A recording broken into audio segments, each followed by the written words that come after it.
श्रीपरमात्मने नमः। अथ पंचमोऽध्यायः। कर्मसन्न्यासयोगः।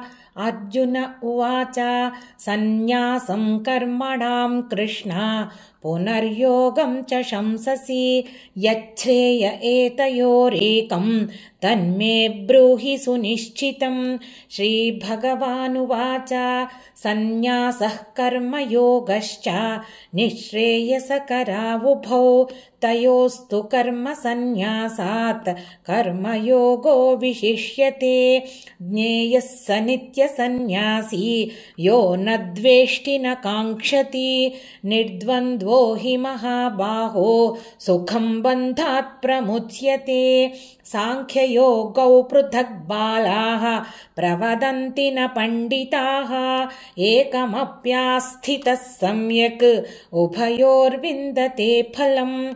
यत् सांख्यैः प्राप्यते स्थानं तद्योगैरपि गम्यते। एकं सांख्यं च योगं च यः पश्यति स पश्यति। सन्न्यासस्तु महाबाहो दुःखमाप्तुमयोगतः योगयुक्तो मुनिर्ब्रह्मा न चिरेणाधिगच्छति। योगयुक्तो विशुद्धात्मा विजितात्मा जितेन्द्रियः सर्वभूतात्मभूतात्मा कुर्वन्नपि न लिप्यते। नैव किञ्चित् करोमीति युक्तो मन्येत तत्त्ववित्।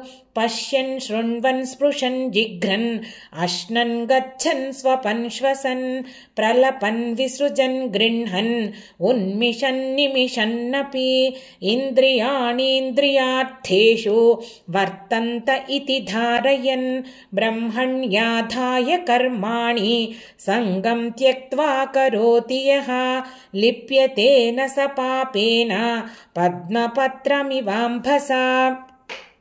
कायेन मनसा बुद्ध्या केवलैरिन्द्रियैरपि योगिनः कर्म कुर्वन्ति सङ्गं त्यक्त्वात्मशुद्धये। युक्तः कर्मफलं त्यक्त्वा शान्तिमाप्नोति नैष्ठिकीम्। अयुक्तः कामकारेण फले सक्तो निबध्यते। सर्वकर्माणि मनसा सन्न्यस्यास्ते सुखं वशी। नवद्वारे पुरे देहि नैव कुर्वन्न कारयन् न कर्तृत्वं न कर्माणि लोकस्य सृजति प्रभुः। न कर्मफलसंयोगं स्वभावस्तु प्रवर्तते। नादत्ते कस्यचित् पापं न चैव सुकृतं विभुः। अज्ञानेनावृतं ज्ञानं तेन मुह्यन्ति जन्तवः। ज्ञानेन तु तदज्ञानं येषां नाशितमात्मनः तेषामादित्यवद् ज्ञानं प्रकाशयति तत्परं।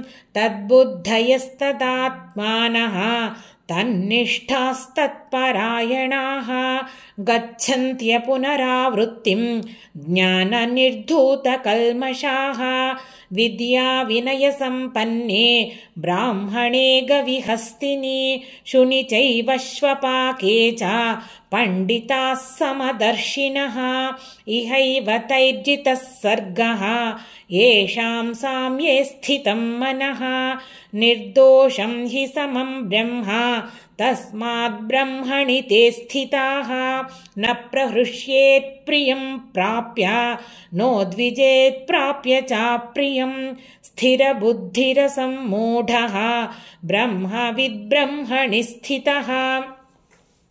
बाह्यस्पर्शेष्वसक्तात्मा विन्दत्यात्मनि यत्सुखं स ब्रह्मयोगयुक्तात्मा सुखमक्षयमश्नुते। ये हि संस्पर्शजा भोगाः दुःखयोनय एव ते। आद्यन्तवन्तः कौन्तेय न तेषु रमते बुधः। शक्नोति हैव यः सोढुं प्राक्शरीरविमोक्षणात्।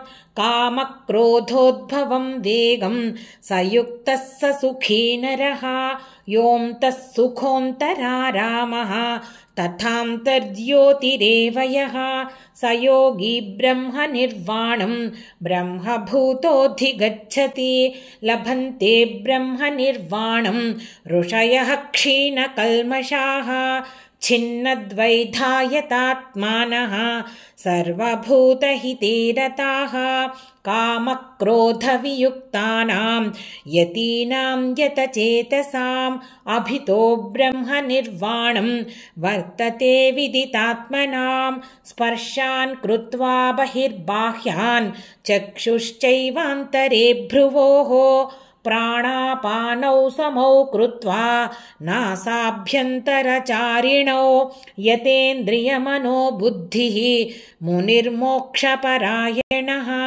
विगतेच्छाभयक्रोधः यः सदा मुक्त एव सः भोक्तारं यज्ञतपसां सर्वलोकमहेश्वरं सुहृदं सर्वभूतानां ज्ञात्वा मां शान्तिमृच्छति। श्रीमद्भगवद्गीतासु उपनिषत्सु ब्रह्मविद्यायां योगशास्त्रे श्रीकृष्णार्जुनसंवादे कर्मसन्न्यासयोगो नाम पंचमोऽध्यायः। నా ఈ ప్రయత్నం మీకు నచ్చినట్లయితే భక్తి అన్లిమిటెడ్ ఛానల్ని సబ్స్క్రైబ్ చేసుకుని మీ అభిప్రాయాలను కామెంట్స్ రూపంలో తెలియజేయండి.